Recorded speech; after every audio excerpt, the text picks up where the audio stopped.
రైతులకు కౌలు రైతులకు పెట్టుబడి సాయం 20,000 రూపాయలు ఇస్తామన్న రాష్ట్ర ప్రభుత్వం ఎన్నికల హామీని అమలు చేయాలని ఆంధ్రప్రదేశ్ రైతు సంఘం రాష్ట్ర సహాయ కార్యదర్శి జొన్న శివశంకర్రావు ప్రభుత్వాన్ని డిమాండ్ చేశారు. రైతు సమస్యలపై సబ్ కలెక్టర్ కార్యాలయంలో అధికారులకు వినతి పత్రం అందజేశారు.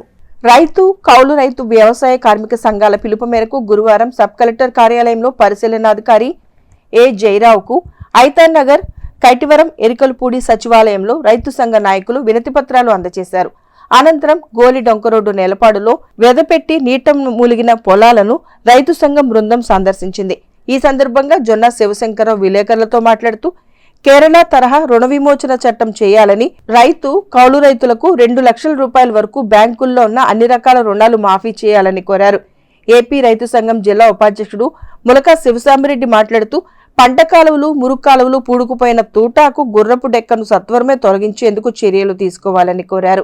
నష్టపోయిన పసుపు రైతులకు పరిహారం ఇచ్చేందుకు చర్యలు తీసుకోవాలని కూడా విజ్ఞప్తి చేశారు. వ్యవసాయ కార్మిక సంఘం జిల్లా అధ్యక్షులు జెట్టి బాలరాజు మాట్లాడుతూ ఉపాధి కూలీలకు ఇవ్వవలసిన 5-6 వారాల పెండింగ్ బిల్లులు ఇవ్వాలని, భూ యజమానితో సంబంధం లేకుండా కౌలు రైతులకు గుర్తింపు కార్డులు ఇవ్వాలని కోరారు. ఈ కార్యక్రమంలో యార్లగడ్డ బ్రహ్మేశ్వరరావు, భీమవరపు అమ్మిరెడ్డి, మధ్యన సాంబశివరావు, తంబా బసురెడ్డి, గోపాల్ రెడ్డి తదితరులు పాల్గొన్నారు. ఐతానగర్ ఈ పరిసర ప్రాంతాల్లో సుమారు 5-6 వేల ఎకరాల వ్యవసాయ భూమి మొత్తం కూడా వెదజల్లిన విత్తనాలు మొత్తం కూడా ఈ వర్షపు నీటిలో మునిగిపోయి మరలా ఎండిపోయిన తర్వాత మరలా వెదపెట్టాల్సిన పరిస్థితులు, మళ్ళీ విత్తనాలు చల్లుకోవాల్సిన పరిస్థితి ఏర్పడుతూ ఉన్న పరిస్థితి.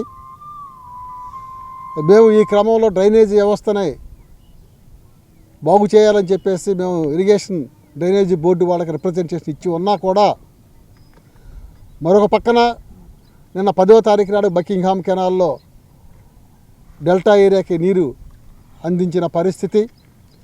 నీరు అందే నాటికే డ్రైనేజీలోను పంట కాల్వలలోనూ ఉన్న పూడికలు, గుర్రపు డెక్క, తూటికాడను నిర్మూలించి ప్రవాహానికి ఏ ఆటంకం లేకుండా చేయాల్సిన పరిస్థితి ఉన్నా కూడా ఇరిగేషన్ వాళ్ళు కానీ డ్రైనేజీ బోర్డు వాళ్ళు కానీ ఆ యొక్క స్పందించిన పరిస్థితి మాకు స్పష్టంగా కనిపించడం లేదు. ఆ క్రమంలో ఈ ప్రాంతంలో మొత్తం కూడా ఏంటంటే ఎదజల్లిన విత్తనాలు మొత్తం కూడా మునిగిపోయిన పరిస్థితి రోజు మనం స్పష్టంగా చూస్తూ ఉన్నాం.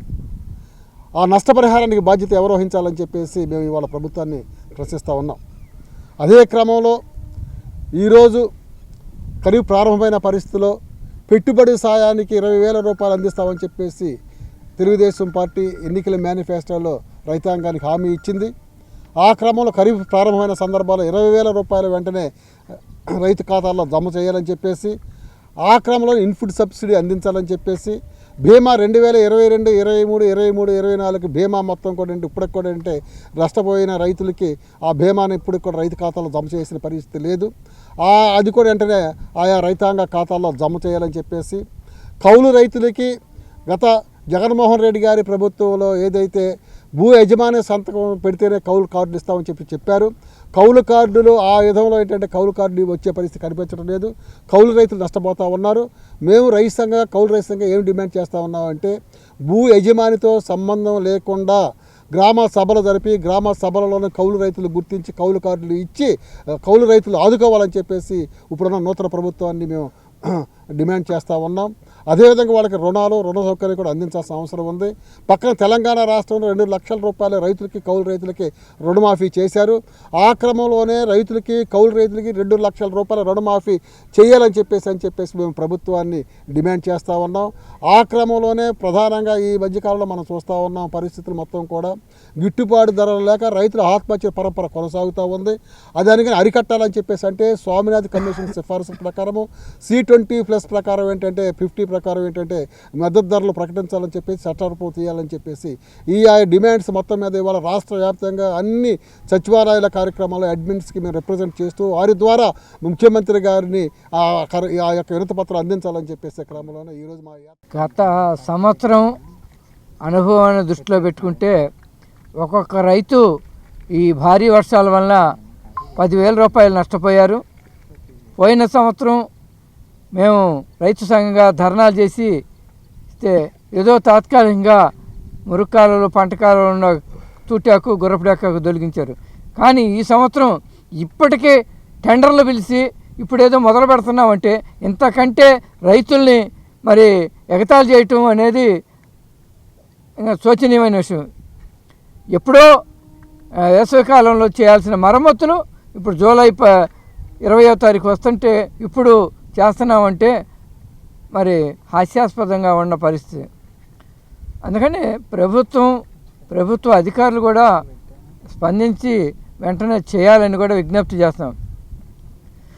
రెండోది, గత 5-6 నెలల నుంచి కూడా ఉపాధి హామీ సంబంధించి బిల్లులు రాలేదు.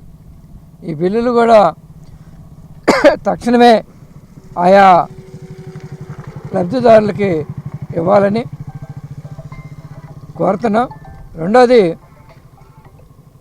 శుభం మహేశ్వరి దుగ్గిరాల కోల్డ్ స్టోరేజ్ సంబంధించి 7,000 రూపాయలు ఇస్తామని వ్యవసాయ శాఖ మంత్రి సమక్షంలో ఒప్పందం జరిగింది.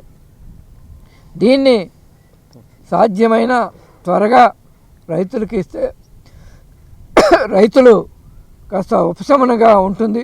ఇప్పటికి దాదాపు ఈ ఒప్పందం వలన 20,000 కోట్ల 20 లక్షల రూపాయలు రైతులు నష్టపోయే పరిస్థితి ఉంది. ఈ పరిస్థితుల్లో వెంటనే ప్రభుత్వం జోక్యం చేసుకొని ఈ నష్టపోయిన పసుపు రైతులకి ఇచ్చే విధంగా బాధ్యత తీసుకోవాలని విజ్ఞప్తి చేస్తున్నాం. గత సంవత్సరం కూడా ఇలాగే డ్రైనేజీ వ్యవస్థ సరిగలేక ఎదబెట్టిన విత్తనాలు పాడైపోయి రైతులు 4-5 సార్లు పెట్టుకున్న పరిస్థితి ఉంది. ఆ సందర్భం కూడా రైతు కౌలు రైతు సంఘం, వ్యవసాయ కార్మిక సంఘం ఆధ్వర్యంలో డ్రైనేజీ వ్యవస్థని బాగు చేయాలని చెప్పేసి కూడా తెలియజేసిన సందర్భం ఉంది. మరి ఇప్పుడు కూడా ప్రభుత్వం స్పందించి మరి డ్రైనేజీ వ్యవస్థను బాగు చేసి రైతుల సమస్యలు ఏవైతే ఉన్నాయో వాటిని పరీక్షించాలని చెప్పేసి కూడా ఇప్పుడు కూడా ఆ ఉద్దేశంతో మేము సచివాలయం అలాగే సబ్ కలెక్టర్ గారు కూడా అర్జీలు ఇవ్వటం జరిగింది. మరి ఇంకా ఇస్తున్నాము.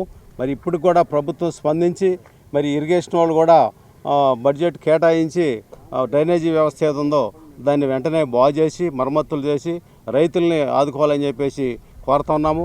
అలాగే ఏదైతే ఇప్పుడు ఈ ఎదబెట్టిన విత్తనాలు దెబ్బతినిపోయి ఉన్న రైతులకి వెంటనే ఇన్పుట్ సబ్సిడీ కూడా అందజేసి